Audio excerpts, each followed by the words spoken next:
I've always believed that betrayal doesn't come crashing through your front door. It sneaks in quietly, like a whisper under the crack of a door, or the faint sound of metal scratching against metal when the house is supposed to be asleep. That night it came as a soft click. I was lying in bed, half dreaming, half listening to the silence that blankets a house when everyone else is asleep. The older I get, the harder it is to sleep straight through the night. Sometimes I get up to sip a little water. Sometimes I just stare at the ceiling and wonder if my wife, God rest her soul, would be proud of the way I've held this family together after she left us. But that night I didn't think about her first. I thought about the sound. It wasn't loud, not the bang of a slammed door, not the scrape of furniture. It was a delicate, deliberate sound. The turn of a key, the push of a lock. At first my heart didn't want to believe it. My ears told me one thing, but my heart argued back. It could just be the house settling, I told myself. Houses creak, pipes groan, but pipes don't mimic the steady rhythm of someone trying to open a lock. I held my breath. And then there it was again, click, click. I swung my legs out of bed, the wood floor cool under my feet. My house had been mine for decades, and I knew its every complaint, the floorboard that whined by the closet, the window frame that shuddered when the wind howled. This wasn't the house. This was a person, and in my bones I knew who it was. When my daughter married him, I told myself to trust her choice. She looked at him with the same kind of starry eyes her mother once had for me. It's hard to crush that kind of light in your child's face, even when you sense a shadow behind the man who puts it there. From the very beginning, I noticed things. The way his laughter seemed rehearsed, the way he talked big about money, success, the future, always painting pictures but never putting down bricks. He was the kind of man who valued appearances over substance, shine over strength. Still, I let it go, because what father wants to tell his daughter that the man she's chosen might one day break her heart? I stood there in the dark, frozen, as the sound came again, fingers fumbling with the small lock to the room I never let anyone enter. My study, the place where my wife's memory lived inside an old metal safe. He thought I didn't know. He thought I was an old man who slept heavy, who'd never hear him creeping in the night. But I heard him. I walked slowly toward the hallway. The boards gave a soft sigh beneath my weight, but I knew how to step, how to lean on the walls so I wouldn't give myself away. At the corner, I stopped. The door to my study stood just slightly ajar. A shadow moved inside. It was him, my son-in-law. There's a peculiar kind of pain when the man your daughter married, the man you welcomed to your table, the man you toasted with at Christmas, becomes the thief in your own house. I didn't rush in. I didn't shout. Instead, I leaned against the hallway wall, hidden in the dark, and let the betrayal sink in. He bent low, his back toward me. I could see the dim light from a small flashlight in his hand, trembling across the room. He was trying keys, small tools the way a burglar might. But he wasn't a burglar, at least not in the usual sense. He was family. That made it worse. I closed my eyes for a moment, not out of fear, but out of grief. My daughter was asleep upstairs, dreaming maybe of the man she thought she had married. And here he was, fumbling at my safe. My safe. The same old rusted box that had never held gold, never held jewels. Just letters. Letters from my wife, folded neatly and tied with faded ribbon. Deeds and papers proving this house and every acre around it belonged to me, not to him, not to them. He thought he was unlocking treasure, but he was only unlocking truth. I should have stopped him then. Walked in, turned on the light, caught him in the act. But something in me wanted to see how far he'd go. I wanted him to show himself completely. So I waited. Waited and remembered. I remembered the day I carried that safe into the house, years ago when my wife was still alive. She teased me, said I looked like a farmer dragging in an old cow trough. "What are you going to put in there, all your pennies?" She laughed, but she understood later. When she got sick, when the hospital bills piled up, when she wrote those letters in shaky handwriting and told me, keep them safe. One day they'll matter more than money. And now, here we were. Her memory against his greed. Her love against his hunger. I felt my breath catch when I heard the faintest scrape, the sound of the lock finally giving way.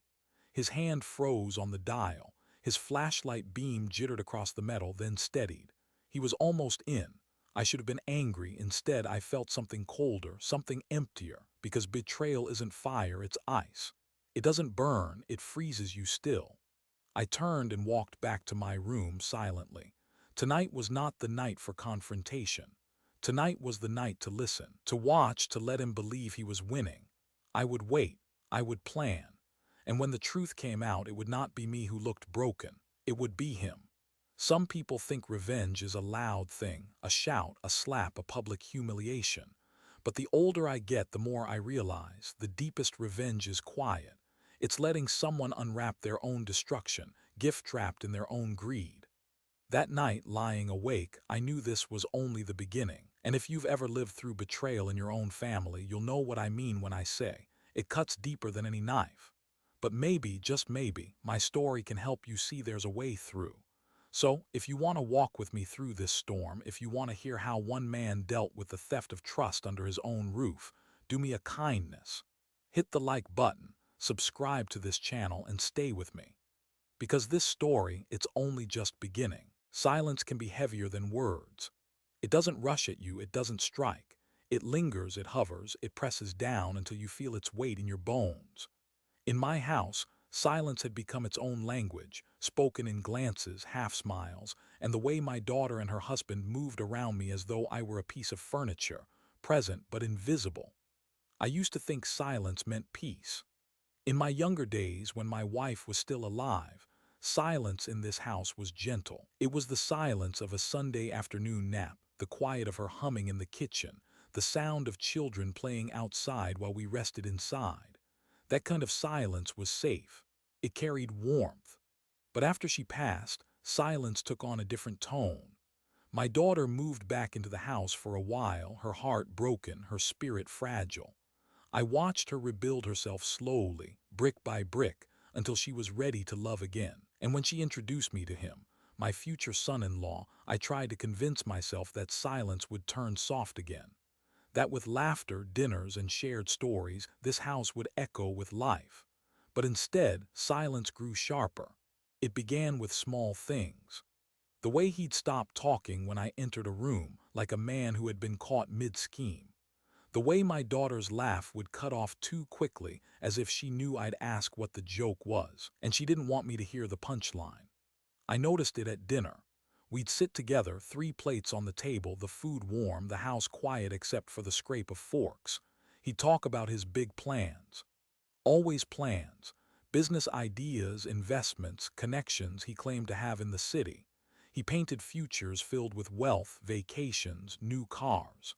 My daughter's eyes would shine, just the way her mother's once did when I promised to take her traveling, though all I had back then was a beat-up truck and a steady job. But I knew the difference. When I dreamed aloud to my wife, I worked twice as hard to make those dreams real. When he dreamed aloud, I saw no sweat, no follow-through, only hunger. The hunger in his voice wasn't for a better life built with calloused hands. It was for shortcuts, for treasures already won by someone else. By me. I tried to dismiss it at first. Maybe I was just an old man, too set in my ways, too protective of his daughter. It's easy to mistake ambition for greed, and perhaps I was being unfair. But the silence kept growing. Nights at the dinner table, my daughter would talk about work, about the long hours she was putting in. I'd ask him how his projects were going, and he'd give vague answers, always shifting, always pointing to something big around the corner. I knew enough about men to know that when someone is always promising a corner, the street never really turns. Then there were the looks, the way his eyes sometimes wandered toward my study door, the way he lingered in the hallway when he thought no one was watching, the way he joked, lightly but not really joking, about old men hiding gold. My daughter would laugh, he would laugh, and I would smile, but inside I didn't laugh at all. Living under the same roof with suspicion is like carrying a rock in your shoe. It rubs, it grinds, and every step becomes a reminder that something isn't right. But you don't always stop and take the shoe off. Sometimes you just keep walking, hoping the rock will shift, hoping it will hurt less tomorrow. That was me. I kept walking. I watched him sit on my couch, flipping through television channels like he owned the place. I watched him kiss my daughter's cheek with lips that could lie. I watched him pat my back on Sundays after church as though he respected me. And through it all, silence pressed down. My daughter never said a word about money. She never questioned the fact that he never seemed to bring any home. She never asked why his business trips never produced results. Love can be blinding, and she wore it like a bandage across her eyes. I wanted to rip it away, to shout, to tell her, "Can't you see?" But I didn't, because a father's words, once spoken, cannot be unsaid. And if she wasn't ready to see him for what he was, all I would accomplish was driving her further into his arms. So I held my tongue, and silence grew. I remember one evening in particular. The three of us sat in the living room. My daughter had her head on his shoulder, her smile as soft as candlelight. I sat across from them, book in hand, though I wasn't reading. He was talking again, about a venture he almost closed, about capital he was about to secure. And then, as casually as a man commenting on the weather, he said, "Old houses like this, I bet they're full of secrets, treasures tucked away. Right, Dad?" He called me Dad. I hated it when he called me that. My daughter nudged him playfully, told him not to tease, but his eyes didn't laugh. His eyes wandered just briefly toward the study door down the hall. I closed my book and stood. "I'm going to bed," I said. And that was the end of the evening, but not the end of the silence. I know what you're thinking. Why not confront him? Why not tell my daughter everything I suspected? Why not lock the safe tighter, move it, or warn him off? The truth is, suspicion is a tricky thing. You can feel it in your gut, but without proof, it sounds like paranoia. My daughter was happy, or at least she thought she was, and I wasn't going to be the bitter old man who destroyed her illusions without evidence. So I carried the silence, like a secret, like a weight. At night in my room, I'd hear the creak of footsteps in the hallway. Sometimes they were hers, heading to the bathroom. Sometimes they were his, wandering too close to my study. My ears learned to tell the difference, the lighter step of my daughter, the heavier, slower tread of him. And every time I heard that tread, my heart tightened, because I knew. Even before the lock clicked that one night, I knew. The strange thing about silence is that it gives you time to think. Too much time sometimes. I thought about my wife, how she'd look at me with that steady gaze of hers as if to say, "Trust your instincts." I thought about the safe, the rusted metal box sitting there like a heartbeat in the dark. I thought about what would happen the day he finally decided to open it, and I knew it was coming. Men like him always think they are clever. They think patience is weakness, and they mistake kindness for blindness. But age teaches you patience isn't weakness, it's a weapon. So I waited. Every morning I'd sip my coffee at the kitchen table, reading the newspaper, while he stumbled in late with excuses for why he hadn't found steady work yet. I'd nod. I'd keep my voice even, and I'd wait. Silence was no longer just a burden. It was my strategy, because I wasn't just living with silence. I was letting it grow around him, letting it choke him, letting it show me exactly who he was when he thought I wasn't looking. Looking back now, I realized those quiet months were necessary. They were the ground on which the storm would break. Without that silence, without that slow burn, the click of the lock that night wouldn't have hit me so hard. The silence made it deafening. And as I lay in bed, listening to him fumble at my safe, all those months of silence condensed into one truth. I wasn't imagining this. I wasn't paranoid. He was exactly who I feared he was. I used to think my daughter's smile was indestructible. When she was a little girl, it could light up the darkest corners of this old house. Even when her mother got sick, even when the weight of the world pressed on us, she would smile through tears, telling me, "Dad, we're okay. We'll always be okay." A father lives for that kind of smile. It's a reflection of all the sacrifices, the long hours, the sleepless nights. You hold onto it like proof that you did something right in this life. But now, as I watched her at the dinner table, laughing at her husband's jokes, her head tilted back just so, I felt a knot in my chest. The smile was the same, but the shadow it reflected wasn't mine anymore. It was his. He was good at it. I'll give him that. My son-in-law knew how to perform. He'd lean in, say something with just enough charm, and my daughter's laughter would spill out like a song. To anyone else, it looked like a happy marriage. To neighbors, to friends at church, to anyone who glanced from the outside, they seemed perfect. The young couple with big dreams, the supportive father still offering them a roof while they got on their feet. But I wasn't looking from the outside. I was inside. And when you're inside, you notice the cracks in the paint. His jokes weren't funny, they were practiced. His smiles didn't reach his eyes, they stretched too wide, too fast. And when my daughter laughed, it wasn't because he had lifted her spirit. It was because she wanted to believe him. That's the difference. Real love makes you laugh without thinking. False love makes you laugh to hide the doubt. I remember one evening especially. We were all in the living room. My daughter had baked an apple pie, her mother's recipe. The smell filled the house, sweet and nostalgic, pulling me back to 100 Sunday afternoons when life felt simple. She carried the pie to the table, proud of herself, cheeks flushed from the oven heat. He kissed her cheek, told her she was amazing, told her no one could bake like her, and she smiled. She smiled the way she used to when she was a girl, beaming under her mother's praise. But then, as I watched, his eyes flicked, not to her, not to the pie, but to me. And in that flicker, I saw the truth. He wasn't admiring her. He was measuring me. Measuring my reaction, my presence, my place in this house. It was as if her smile was the curtain and behind it, his shadow stretched long across the floor. You see, when you live long enough, you learn to tell the difference between shadows and substance. A shadow grows bigger the lower the light gets. It looks larger than life, but it has no weight, no body, no truth. My daughter's smile was real, but his shadow was growing. He made promises to her, promises she repeated to me with bright eyes.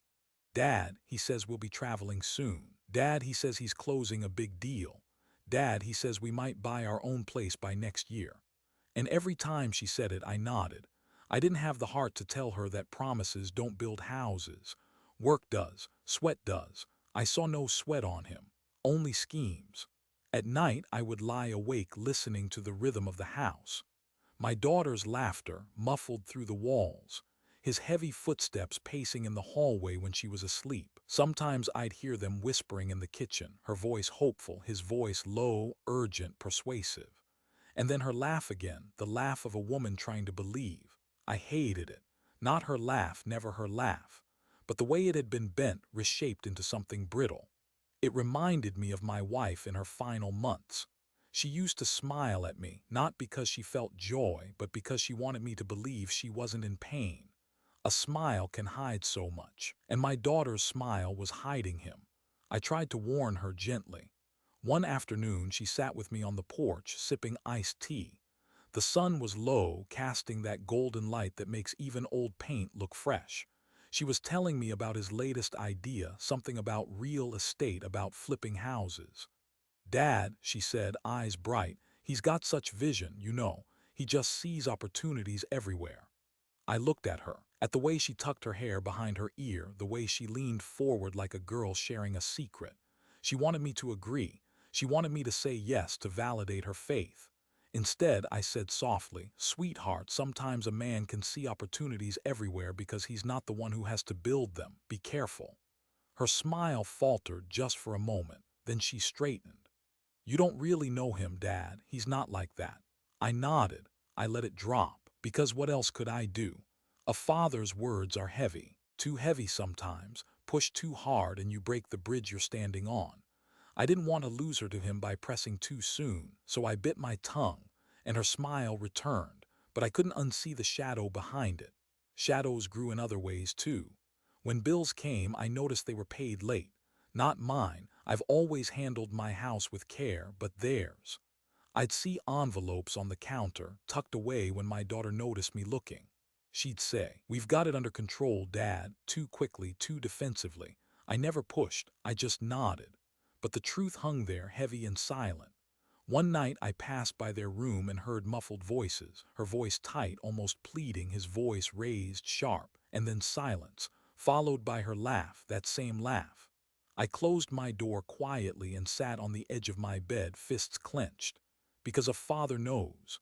He knows when his daughter's laughter isn't joy, it's survival. The shadow wasn't just in the house. It followed us into church, into the neighborhood, into every public space. He played the part so well. shook hands firmly, greeted neighbors with warmth, even carried groceries for the widow down the street. Everyone thought he was wonderful, but I saw how quickly his smile faded when no one else was looking. I saw the way his eyes darted toward my study, calculating as though it were a locked treasure chest waiting for him. And I knew the day would come when the shadow would step fully into the light. Still, what hurt most wasn't him. It was her faith in him. Her radiant smile offered like a shield against any doubt. She believed in him the way she once believed in me. And maybe that was what tore at me most, knowing that the faith she gave to me so freely was now in his hands, hands that didn't deserve it. I sat in the quiet of my room many nights, staring at the photograph of my wife on the dresser. "What would you do?" I whispered into the silence, but silence gave no answer. Only the creak of the house, the weight of time, and the smile of my daughter paired with the shadow of her husband. If you've ever loved someone who loves the wrong person, you'll understand the ache. It's not anger. It's not jealousy. It's something deeper, a helplessness that eats at you. Because love makes you want to protect. But sometimes protection looks like silence. Sometimes all you can do is wait. And waiting, I've learned, is its own kind of suffering. It's strange how the first betrayal never comes crashing in like thunder. It creeps in quietly, with the soft sound of someone testing a boundary, nudging against a line they shouldn't cross. The first time he tried to open my safe, I wasn't supposed to know. He thought I was asleep. He thought I was old, deaf to the world once I closed my eyes. But age sharpens you in ways youth doesn't understand. When you've spent decades working, raising children, and watching over a family, you develop a kind of radar, an instinct that wakes you at the smallest sound. That night, it was the faint shuffle of his slippers in the hallway. I glanced at the clock, nearly midnight. My daughter had gone to bed hours ago, exhausted from work. I knew the rhythm of her sleep, light at first, then deep and steady. But his footsteps didn't match the rhythm of rest. They were careful, deliberate, like a man who didn't want to be heard. I slipped out of bed and eased my door open just enough to see down the hall. The shadows stretched long, the nightlight casting a dim glow. And there he was, my son-in-law, standing in front of the study door. He looked around once, twice, then pulled a small object from his pocket. Keys. Not house keys, something smaller, thinner. Tools, maybe. I held my breath. It's one thing to suspect a man. It's another to watch suspicion turn to proof right before your eyes. He pressed his ear close to the lock, fiddling with the mechanism as if he'd done it before. I could see the sweat on his temple even from the shadows. He was nervous. He was determined. And me, I was frozen. My first instinct was to step forward, to clear my throat, to remind him whose house this was. My safe. My wife's letters, my memories, my truth. But something stopped me. Maybe it was curiosity. Maybe it was the voice of my late wife, whispering to let him show his hand. Maybe it was the bitter knowledge that if I stopped him now, my daughter might never believe me. So I stayed in the dark. He bent lower, pressing harder on the lock. The safe was old, its paint chipped, its metal scarred from years of moving. To him, it must have looked like a forgotten relic, an easy target. He didn't know that its weakness was also its strength. Its age made it stubborn. The lock wasn't advanced, but it was temperamental, requiring patience and the right touch. He didn't have patience. He had greed, and greed makes hands clumsy. I could hear his frustrated sighs, the faint metallic scrape of tools failing. At one point he muttered under his breath, words I couldn't catch, but the bitterness was clear. I leaned against the wall, arms crossed, my heart pounding not from fear but from anger, sorrow, and something else, a strange calm. Watching him struggle at that safe felt like watching a storm gather in the distance. I knew it would break one day, but tonight wasn't the storm. Tonight was just the wind picking up. After nearly 15 minutes, he gave up. He wiped his forehead with the back of his hand, muttered again, and slipped back toward the bedroom he shared with my daughter. I stayed in the hallway long after he left, staring at the study door, my fists clenched and unclenched. I could have gone in, checked the safe, reassured myself everything was still there. But I didn't need to. I knew what was inside. I knew nothing had been taken yet. What weighed on me wasn't the safe, it was the choice I had made. I had let him try. When I returned to bed, I didn't sleep. I lay awake staring at the ceiling, asking myself the same question over and over. Was I wrong? Should I have stopped him? The father in me screamed, yes. Stop him, protect your daughter, protect your home. But the strategist in me, the part of me that had weathered enough storms to know you can't always rush, told me no. Let him dig his hole. Let him reveal himself fully.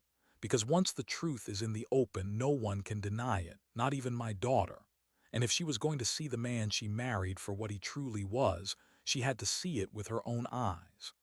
The next morning at breakfast, he sat across from me, sipping coffee like nothing had happened. His hair was messy, his eyes a little tired, but his smile was wide. He greeted me with that fake warmth that had fooled so many others. "Morning, Dad," he said. That word again, Dad. It rolled off his tongue like an insult disguised as respect. He wanted to claim me, to fold me into his narrative, to pretend we were family in more than name. I nodded but didn't reply.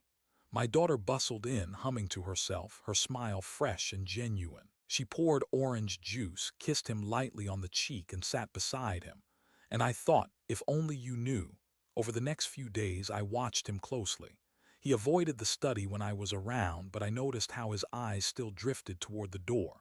When my daughter wasn't looking, his gaze would linger there, dark and hungry. He didn't know I had seen him, and I wasn't going to tell him. There's a power in silence, in pretending you don't know what you know. It gives you time, time to prepare, time to plan, time to decide exactly how the truth will be revealed. So I kept my secret. I carried it like a stone in my pocket, heavy and cold, waiting for the right moment to let it drop. That night was the first attempt. It wouldn't be the last, but it was enough. Enough for me to know my instincts were right. Enough for me to understand the shadow I'd seen behind my daughter's smile. Enough for me to begin laying my own quiet plans. Because I realized something as I stood in that hallway watching him fail. The safest place for truth is not in a locked box. It's in patience. It's in waiting for the moment when greed unmasks itself. And I was willing to wait. There are objects in a house that carry more weight than they should. To anyone else, they're just things: wood, metal, fabric. But to the people who live with them, they are time capsules. They hold stories, tears, and moments that can never be lived again. For me, that object was an old safe. It sat in the corner of my study, squat and stubborn, its paint chipped and peeling, its edges scarred from being dragged across floors during moves. At first glance, it looked like junk, a relic no one would bother with in an age of digital locks and sleek steel cabinets. But that safe held the heart of my life. Not treasure, not gold, not cash, memories. I remember the day I brought it home. My wife was still alive then. I had picked it up from a second-hand store in town, a dusty place run by a man who swore everything he sold was antique, even if it was just old and rusty. The safe caught my eye immediately, solid, heavy, with a dial that clicked like it carried secrets. The shopkeeper smirked when I bought it. "What are you planning to hide in there, old coins?" I smiled. "Maybe." But when I lugged it through the front door, sweating and stumbling, my wife burst out laughing. "Look at you," she said. "You've dragged in a cow trough." I set it down with a thud and pretended to be offended. "This trough," I told her, "is going to guard the most precious things we'll ever own." She raised an eyebrow. "Like what?" I didn't have an answer then, but life provided one later. When she got sick, when the hospital visits became routine, when the fear in her eyes sometimes overpowered her smile, she started writing letters. At first, I didn't understand. I'd find her at the kitchen table, pen in hand, paper spread out, tears dotting the ink. She'd fold them carefully, seal them, and place them in a small wooden box. "What are those?" I asked one evening, my voice tight with worry. She smiled faintly. "Pieces of me for when you need them." When she passed, I gathered those letters. I tied them with ribbon, and I put them in the safe. Alongside them, I placed the deeds to the house, the land, every document that said, "This is ours. This belongs to the life we built together." It wasn't wealth in the way the world measures it, but to me, it was everything. Years later, when my daughter brought home her new husband, I noticed the way his eyes flicked toward that safe. To him, it wasn't a vault of memories, it was a vault of money. He never asked directly, but his gaze lingered, and I knew what he thought. Funny thing about dust, it fools people. They see it settle on something and assume it's forgotten, neglected, worthless. But sometimes dust is a disguise. Sometimes it hides the most important things of all. I often sat in my study late at night, the lamp casting its small circle of light, the safe crouched in the shadows like an old dog guarding its master. I'd rest my hand on it, feeling the cool metal beneath my palm, and I'd think of her, her laughter, her touch, her words inked on fragile paper inside. I never opened the letters, not yet. I wasn't ready. Just knowing they were there was enough to keep me going. But to him, it was only a locked box, a mystery he thought would make him rich. That was the difference between us. To me, the safe was memory. To him, it was opportunity. One afternoon, my daughter asked me why I kept that old thing in the study. "Dad, it's just taking up space," she said gently. "You could get one of those new fireproof boxes, something smaller, easier." I smiled. "Maybe, but this one has history." She rolled her eyes, teased me about being sentimental, and dropped the subject. She didn't know what was inside. She didn't know her mother's words were folded there, waiting. And I couldn't bring myself to tell her, because those letters weren't for her. They were for me. Sometimes I think about what he'll feel the moment he finally cracks that safe. He'll expect stacks of bills, glittering jewels, something he can hold up and say, "See, I knew it." Instead, he'll find love letters. He'll find her handwriting, shaky but strong, filled with words about loyalty, sacrifice, devotion, words he could never understand. He'll find deeds and papers proving that no matter how hard he tries, nothing here belongs to him. And in that moment, I believe the truth will be louder than any accusation I could ever make. Because greed expects gold. But what it finds instead is dust. Dust that carries more weight than treasure ever could. One night, sitting alone in the study, I opened the safe. Just to look.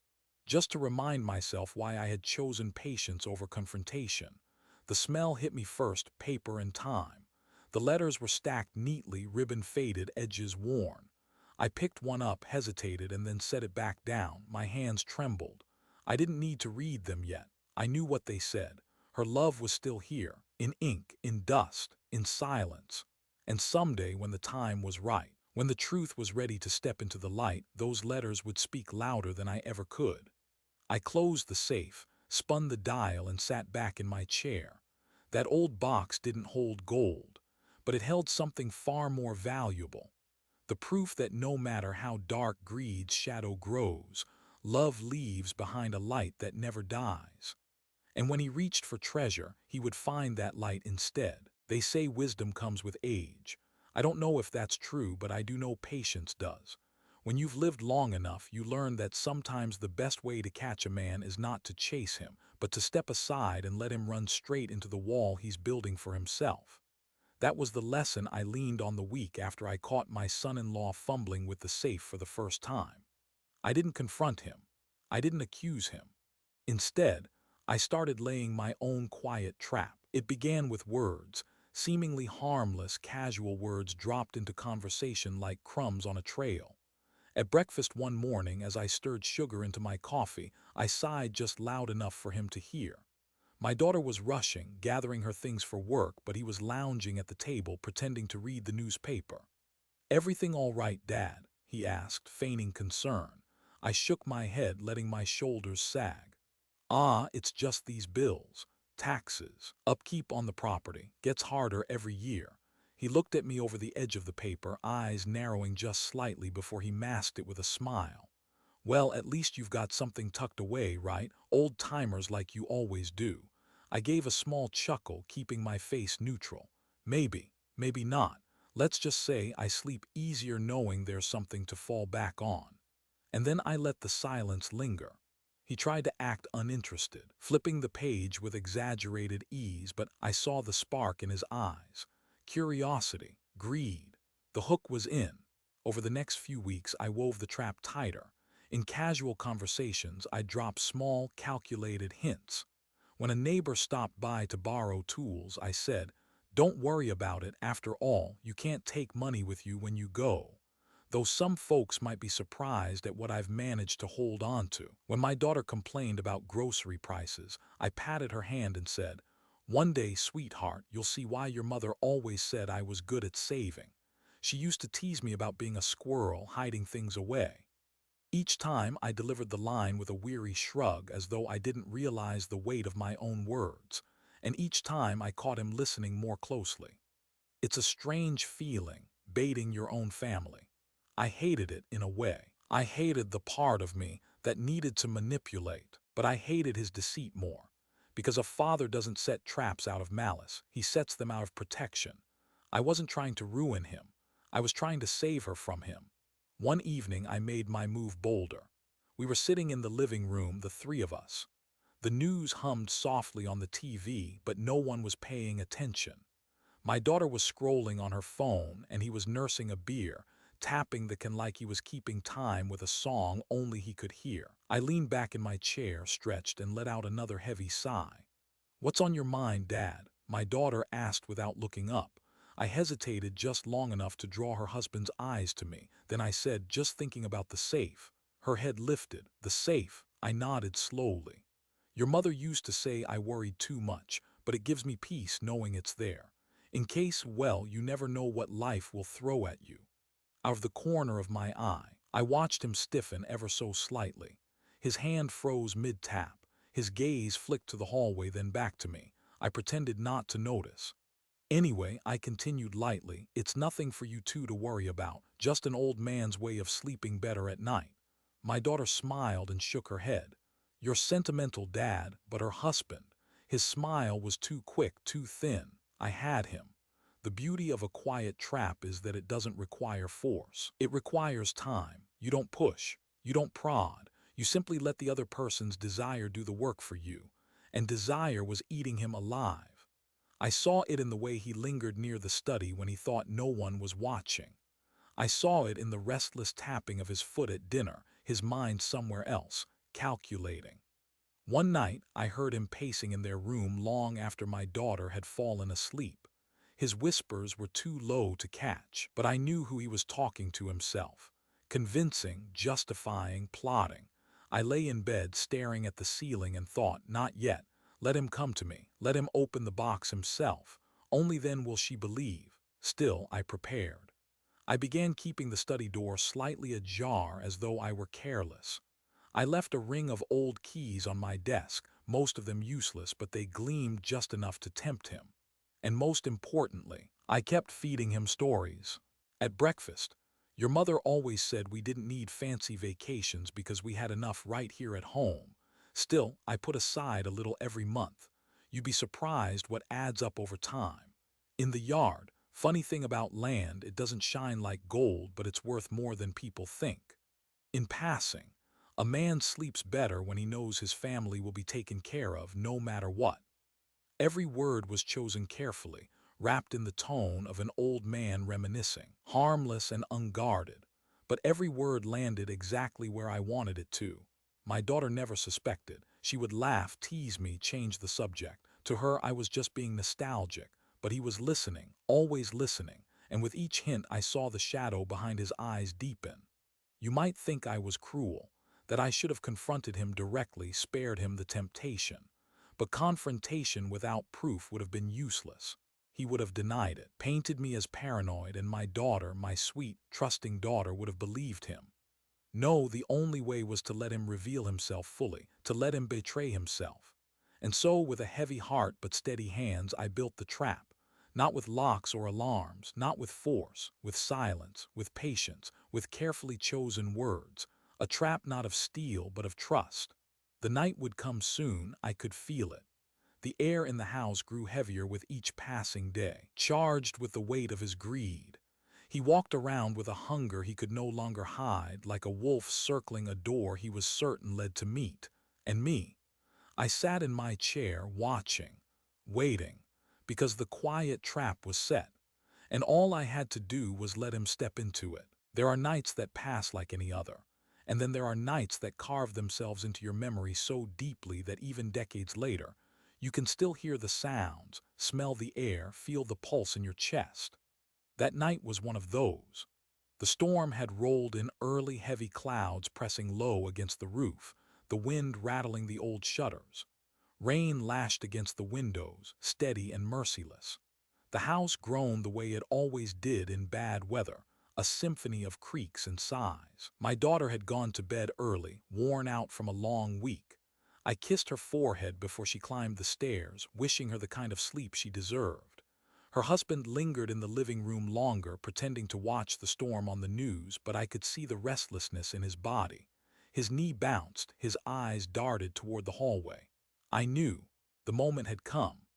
I excused myself, told him I was turning in. But instead of sleeping, I sat in the dark of my room. Waiting, time crawled. Minutes stretched into hours. I listened. The storm outside masked smaller sounds, but not for me. My ears had become finely tuned these past months, trained to pick out the difference between harmless creaks and deliberate movement. And then just past midnight I heard it, the floorboard in the hallway, that single whine of wood that always betrayed footsteps. I held my breath. The storm growled outside, thunder shaking the glass, but within the house everything was clear to me. His footsteps, slow, heavy, careful.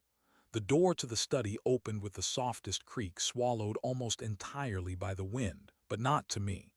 To me it sounded like a scream. I rose from bed, moving silently across the room, and stood just inside my own doorway, hidden in the dark. From there I could see the faint slice of light under the study door. He was inside. I leaned against the frame, my hand pressed flat against the cool wood, my chest rising and falling with measured breaths.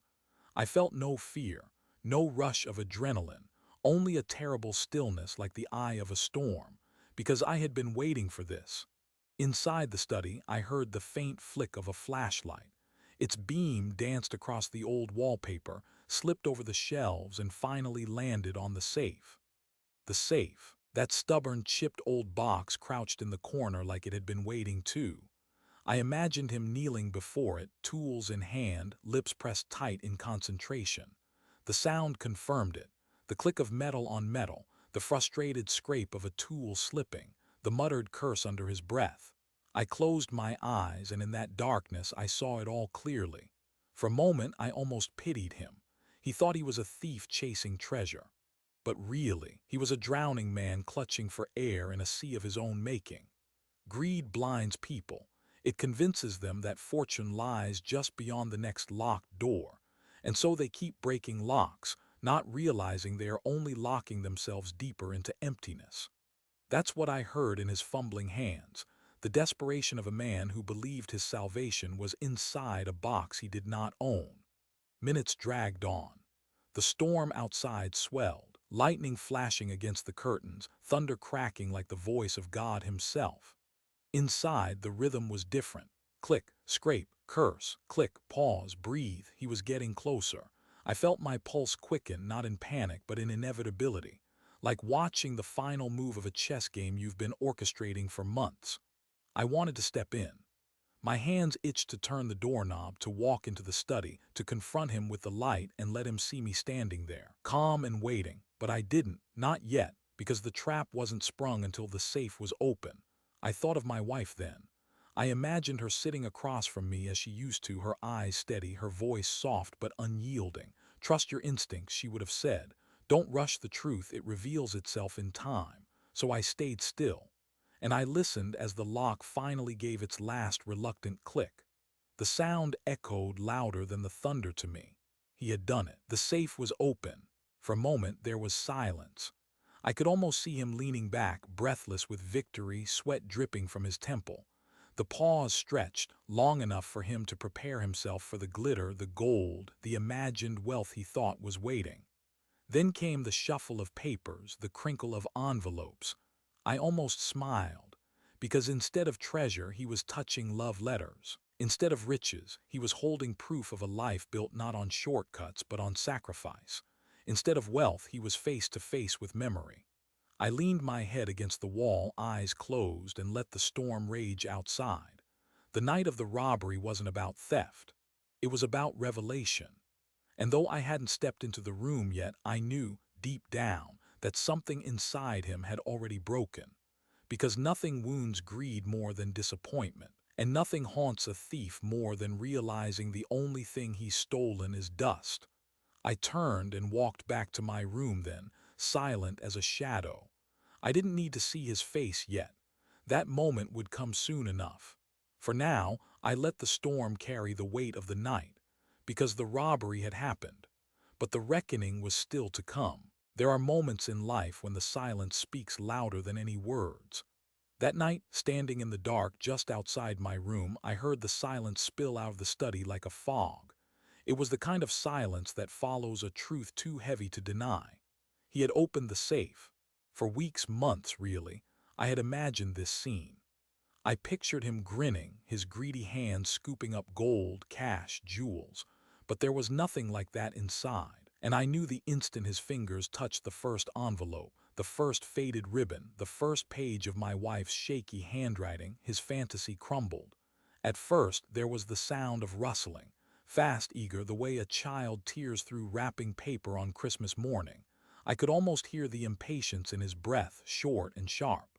But then the rustling slowed, stopped. The silence thickened. He must have been staring at the letters, one after another, flashlight trembling across the fragile paper. I pictured his brow furrowing, his lips parting in confusion. This wasn't treasure. This wasn't wealth. This was love. I leaned closer to the door, my hand flat against the wood, steadying myself. He muttered something then, his voice low, angry. A curse. The kind of word a man spits when the ground he thought was solid turns to sand beneath his feet. I imagined him rifling through the stack again, searching for hidden compartments, for the glitter of coins, the glint of metal, but all he found were pages, ink faded, edges curled with age.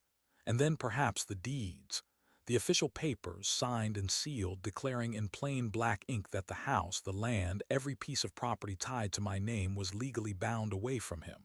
No loopholes, no promises, no inheritance waiting. Only proof that he could never own what he was trying to steal. I wondered what went through his mind in that moment. Did he feel foolish, betrayed by his own greed? Did he think of my daughter sleeping soundly upstairs, trusting the man who now crouched in the shadows of another man's life? I hoped he did, because this wasn't just about me. It was about her. And one day she would need to see him as he truly was. Another sound broke the silence. The faint slam of the safe door as he shut it harder than he meant to. His frustration filled the air, even through the walls.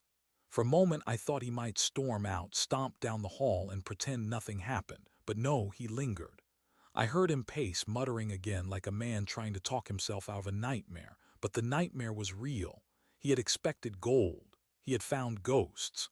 I sat on the edge of my bed, my hands folded, my breathing even. Part of me wanted to laugh, bitter, sharp, the kind of laugh that tastes like justice. But I didn't, because what I felt wasn't triumph, it was sorrow. Sorrow for my daughter who had given her heart to a man so hollow. Sorrow for my wife whose letters of love were pawed at by greedy fingers. Sorrow for myself, for the family I had hoped would stand taller than this. At last I heard him leave the study. His footsteps were heavier now, less careful, the quiet thief replaced by a frustrated man. He passed my door. I could feel the air shift as he moved by, and for a second I thought he knew I was awake, that he could sense me sitting there in the dark. But he kept walking, back to their room, back to the bed where my daughter slept, unaware of the storm unfolding just a few doors away. I sat there a long time after the hallway fell silent again. The storm outside was easing, the rain softening against the windows, thunder rolling farther into the distance. Inside, though, the storm had just begun, because what he found in that safe wasn't just paper and dust. It was the truth that everything he wanted would never be his, and the truth when it lands is heavier than gold.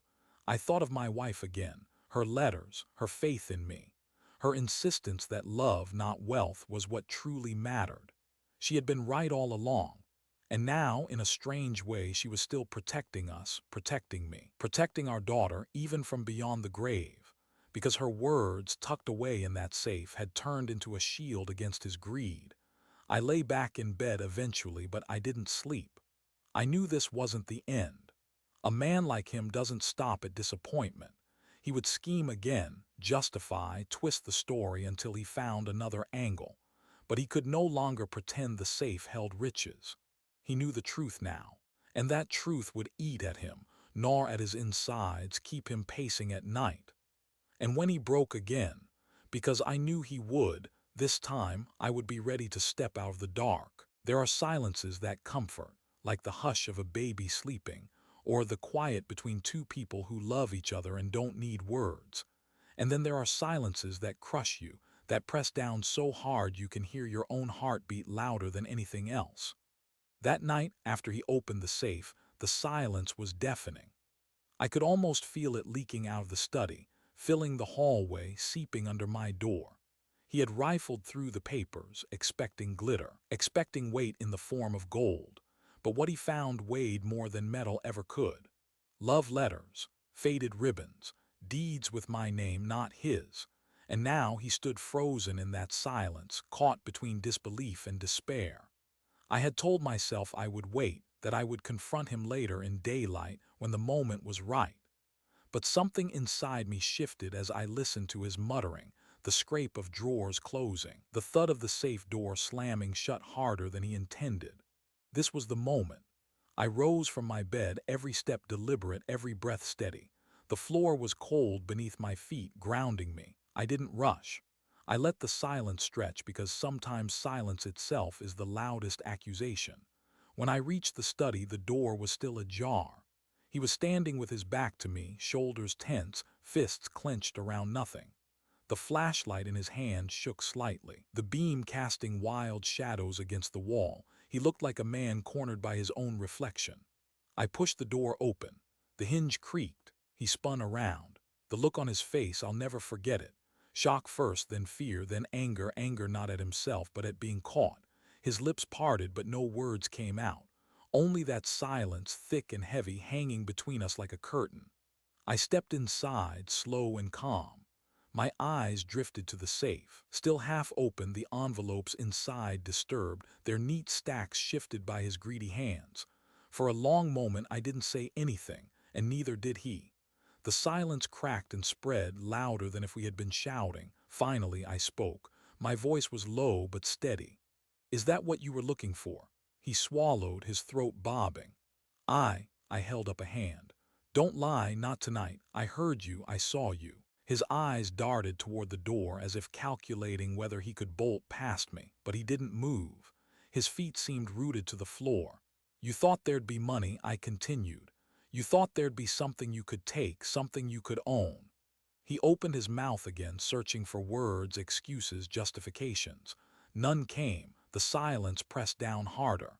I took a step closer. "Instead, you found the only things that ever mattered. Her letters, her words, proof of what we built together. And none of it," my voice hardened, "none of it belongs to you." His flashlight flickered in his trembling hand. "You don't understand," he whispered finally. I thought. You thought wrong," I cut in. The silence after that was even heavier. He dropped his gaze, staring at the floor, his lips pressed thin. For the first time since he had entered this house, I saw him not as a performer, not as the charming son-in-law my daughter believed in, but as a hollow man, a man broken by his own illusions. I sat down in the old chair by the desk, the same chair where I had read her letters, where I had prayed through long nights of grief. "You know what's inside that safe now," I said quietly. "Nothing you can spend, nothing you can use, only truth. And the truth is this: you can't buy your way into this family. You can't steal what was never yours." He didn't reply. His silence was the answer. His breathing was shallow, uneven. I let the words hang there. I didn't fill the silence with more. Sometimes the echo of truth does more damage than any lecture. After what felt like an eternity, he set the flashlight down on the desk. The clatter was small, but in that silence it sounded like a gunshot. He rubbed his face with both hands, groaning under his breath. "She'll never forgive me," he muttered. I studied him, the weight of his words settling between us.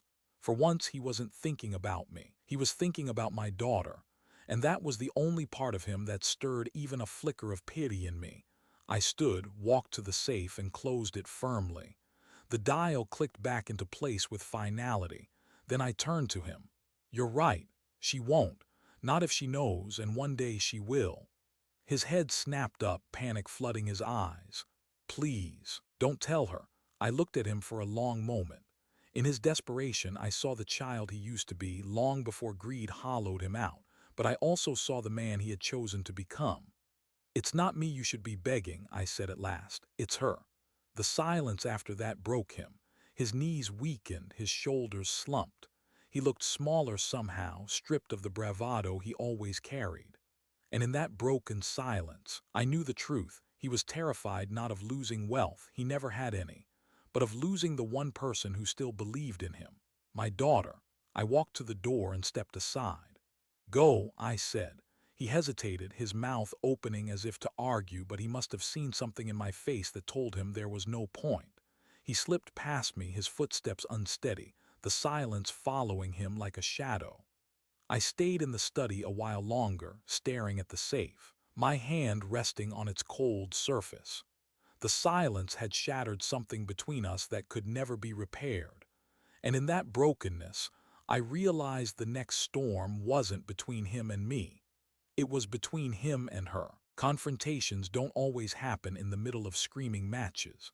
Sometimes the most powerful ones happen in whispers. Sometimes the room doesn't shake with anger, it grows still with disappointment. That was how it felt the morning after the safe. I woke early, as I always do, though I had barely slept. The storm outside had passed, leaving behind the smell of wet earth and the glisten of rain on the windows. The house was quiet, except for the familiar creak of pipes warming as the water heater kicked in. I made coffee. The routine steadied me, the scoop of grounds, the gurgle of the machine, the hiss of steam. When you've lived long enough, routine becomes its own kind of prayer.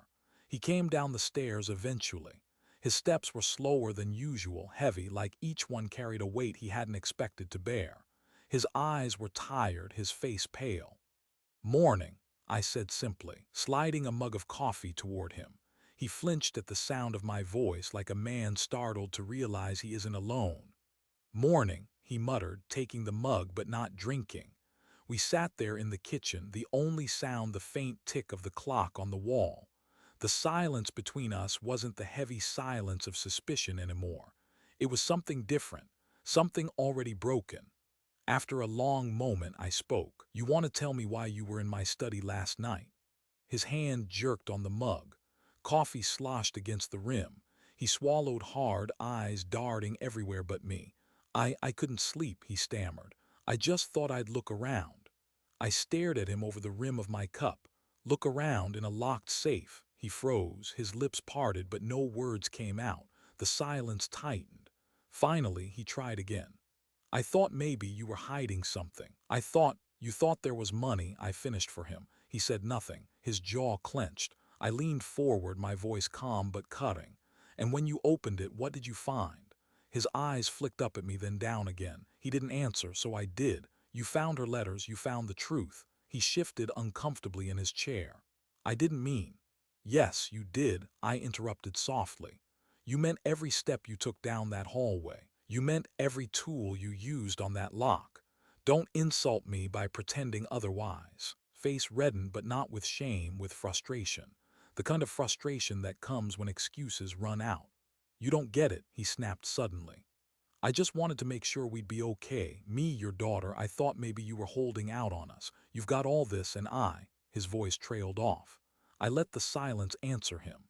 Then I said, "If you wanted to know what I had, all you had to do was ask, but instead you chose to steal." For the first time, his anger cracked, his voice wavered. "I didn't want to steal from you. I just thought maybe I deserved a piece of it for her, for us." I shook my head slowly.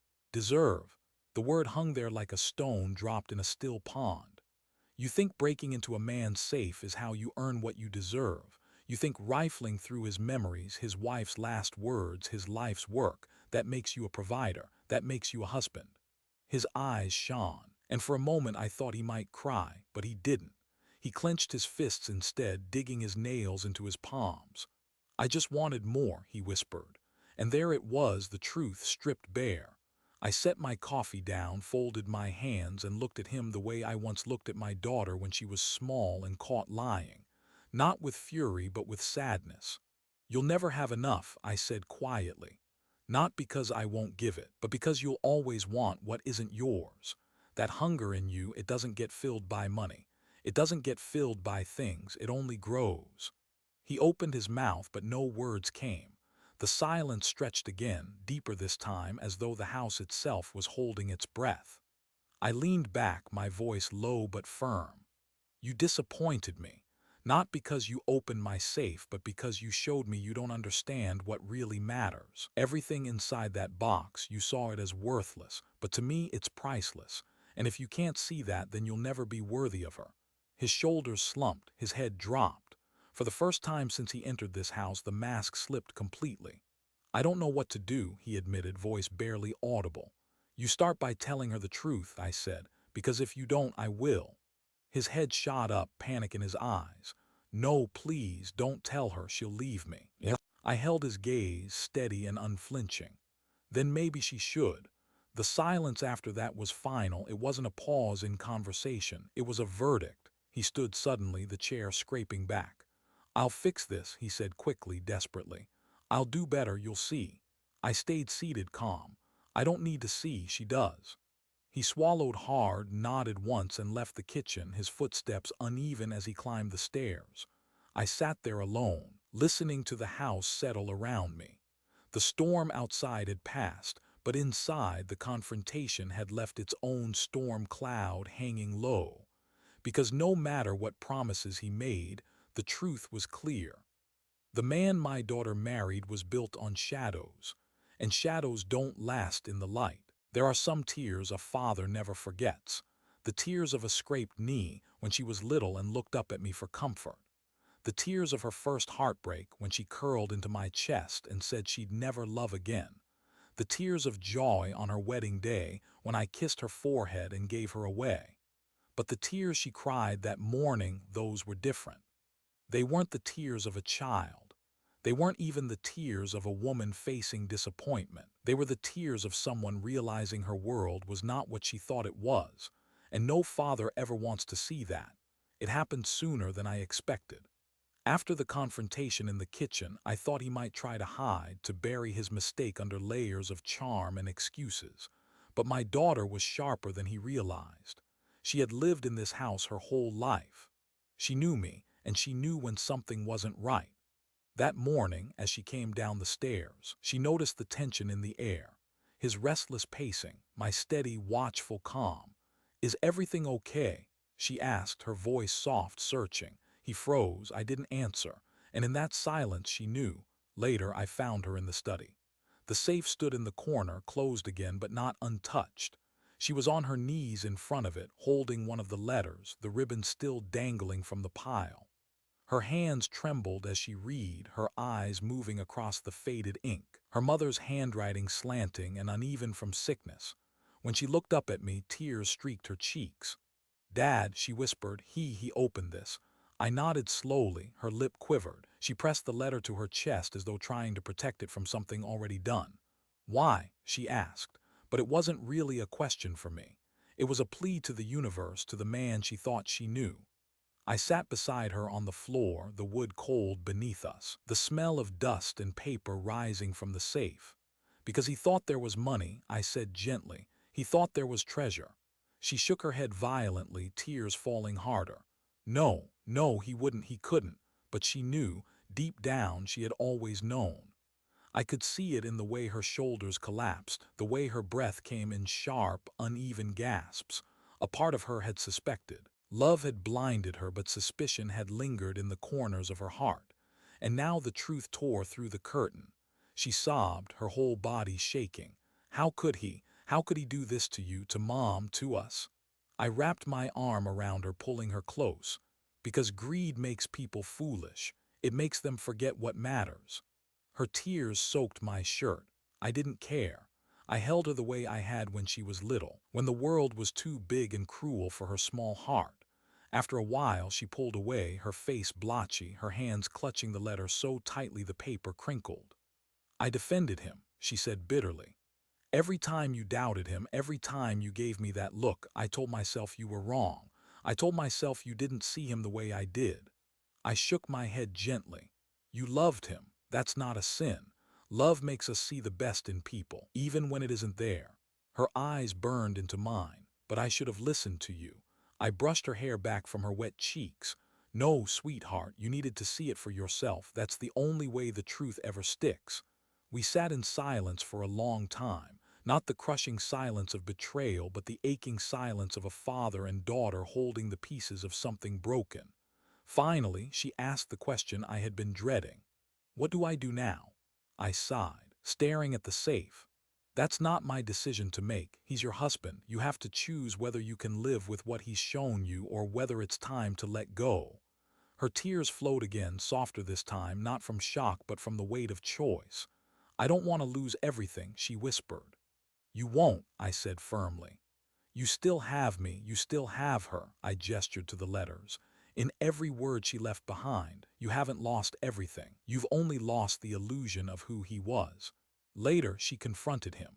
I stayed out of it. It wasn't my fight anymore, it was hers. From the hallway I heard her voice break, the sound of her tears turned into words. How could you? After everything my father gave us, after everything he lost. His reply was muffled, defensive, full of excuses, but her sobs cut through them. And I knew in that moment something inside her shifted forever. That night after she cried herself to sleep in her old room, the room she grew up in, I sat in the study alone. The safe stood quietly, its secrets intact. I opened it once more, pulled out a letter, and finally, after years of leaving them untouched, I read. Her words, my wife's words, spoke of love, sacrifice, and the belief that truth always wins in the end. And as I sat there, my daughter's tears still echoing in my ears, I realized those letters weren't just for me. They were for her too. Because sometimes the only thing strong enough to heal betrayal is the memory of love that never wavered. There's a quiet that settles over a house after a storm. The roof still drips, the air smells of wet wood, and everything feels heavier but calmer too.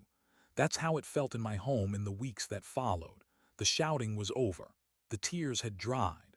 The silence that remained wasn't the sharp silence of betrayal anymore. It was the heavy silence of rebuilding. My daughter stayed with me for a while, moving back into her old room.